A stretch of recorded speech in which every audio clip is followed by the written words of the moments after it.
What if I tell you all that you speak to your genes every single second? What if I tell you all you have underestimated the capacity of your body and mind to bend reality? What if I tell you all that you have to know reality to bend it?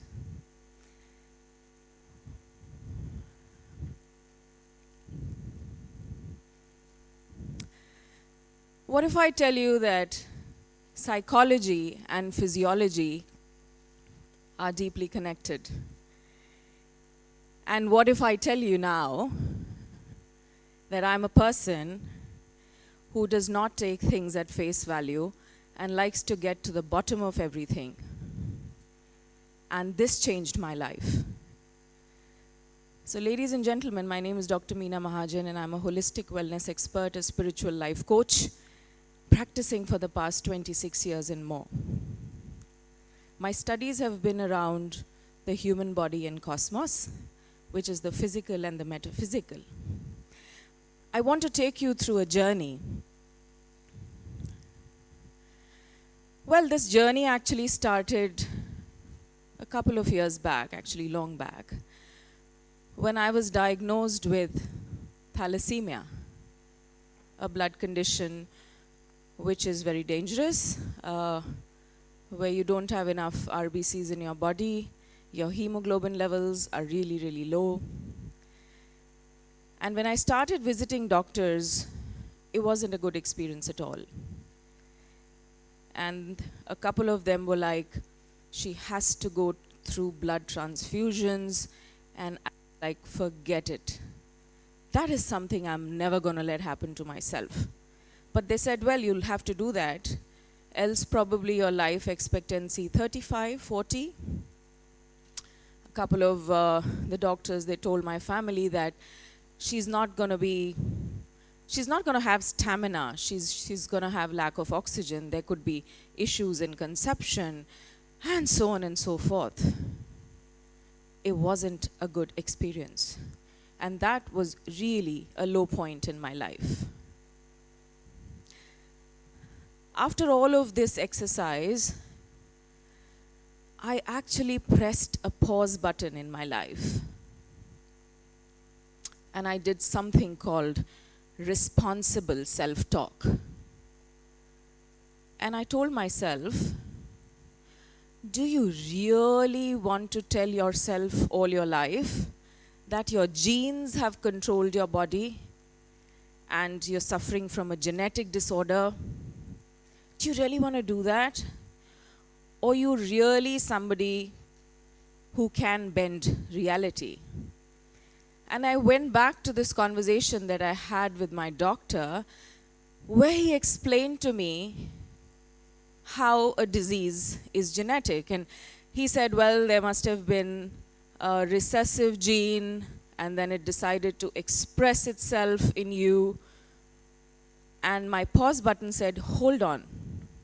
Why did this recessive gene decide to express in me? Why me? The why syndrome. Why me? We all suffer from that, don't we? And then I thought to myself, while I was doing this responsible self-talk, that did I ever choose? Do we choose our genes? And that was my first breakthrough. Now, reiterating, because we have a couple of medical students and doctors here. Now, reiterating, now DNA is a genetic material that is present in all of us, which is responsible for our physical features. And we also know it is an alphabet of 3 letters, A, T, C, G, adenine, thymine, cytosine, and guanine. We all have that in a particular combination which makes us unique. And then diseases like Alzheimer's and diabetes, thalassemia, all of these diseases are passed on from our parents to us through the DNA. I didn't quite get it. And then I started my research. And interestingly, what I figured out, that your genes are not written in stone. You can change your genes. And when I say you can change your genes, I'm saying you don't change your genes, but you change your gene activity. Okay? And how can you change this gene activity? I figured out environment, emotions, feelings, perceptions. These 4 things were a very, very big breakthrough for me. And then I ventured into these subjects called cytogenetics. Then it was a lot about psychoneuroimmunology, psychosomatic diseases.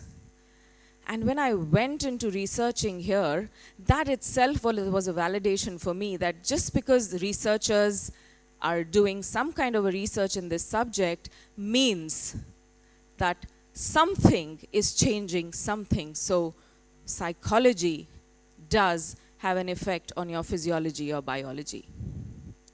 A thought does have an effect on the biology of your body. And I was experiencing that every day.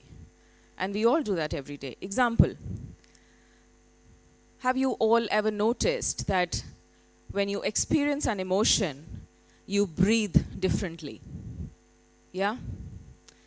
If you're fearful, you see your heart pumping in a different way. If you're sad, there is something in you which contracts. And when you're happy, there is something in you which just expands. So your breath is changing, the way your heart beats, your heart rhythms are changing. And I realized that whenever I would go to these doctors who were telling me to go for blood transfusions, I was feeling contracted. And when I had this amazing self-talk with myself, I was expanding. Another breakthrough. Now what I want you to what I want you to know in this talk is, let's just understand exactly what an onset of disease is like. Now, we all know that we have billions and billions of cells in our body, yeah? And every cell in our body, so let's just visualize, so billions and billions of cells, and every cell has about hundreds and thousands of receptors. And each receptor in the body is very specific to a protein and a peptide. When we create emotions like sadness, hate, guilt, fear, shame, all these emotions, they secrete a particular kind of a neuropeptide. And these neuropeptides, they travel through the body and they go and cling on to these receptors in the cells, changing the structure of the cell. And when you bombard your body with these negative neuropeptides, what you're doing is you're overloading your cells with one command, that one, they are looking for more negative neuropeptides, and the other is that they are lessening the possibility of the positive receptors which are going to cling on to the positive neuropeptides. And that's exactly what happens, and this is called the onset of disease. Now, when I was researching in all this and started practicing and I got amazing results, I just realized that, well, if my cells are going pessimistic and there is an onset of disease, how do I reverse this? So in other words, if an emotion is causing a disease, cannot an emotion start reversing a disease? So what is that process of reversing? Is when spirituality came into my life 26 years ago. And I became a meditator. I started practicing a lot of spirituality. And I realized that something amazing was happening in my body. I was transforming my emotion. And that transformation of emotion from fear to empowerment actually started bombarding my cells, because we all know that cells in your body change every 2 months.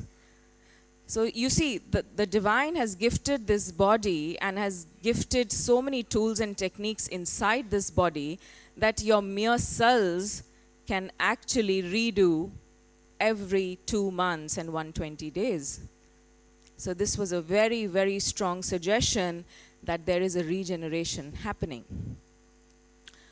When we go through a trauma in life, when we go through something negative, any negative incident. Now, trauma here is not necessarily a war situation or a situation which is an accident. Trauma is simply that I was looking at life this way, and now somebody wants me to look at life another way, and that becomes a traumatic experience for me.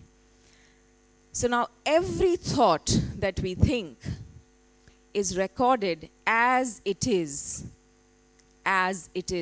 in our cells. We all know cells have a memory. Each cell in our body has its individual intelligence. So all these are recorded as it is in our cells. And what happens is that the neurotransmitters, every thought causes a neurochemical change, and some are temporary and some are long-lasting. So as soon as you feel a trauma and you feel stress, what happens is it travels through your nervous system, goes to the endocrine glands, and it pushes your endocrine glands to release hormones like adrenaline and cortisol, which bring down your immunity level. Now what's different between, now stress is important for life, because if there was no stress, there was no fight and flight response in the body. But the problem with human beings is different. Now, if a deer sees a lion, he almost faces the same thing. It's either fight or flight. That's it. But he doesn't keep thinking, what is the lion going to think about me? Am I going to do this again? It's done. But what a human being does is, he repeats. He clings on to the traumas. He repeats those events in his life through memory. And that's when your endocrine system gets overloaded, and it's in a chronic state, and it has to release these hormones again and again and again and again, and your immunity really comes down. That is the onset of disease. I started practicing, and this became my mantra. And I started telling people across, understand that you talk to your genes every single second through your thoughts and emotions.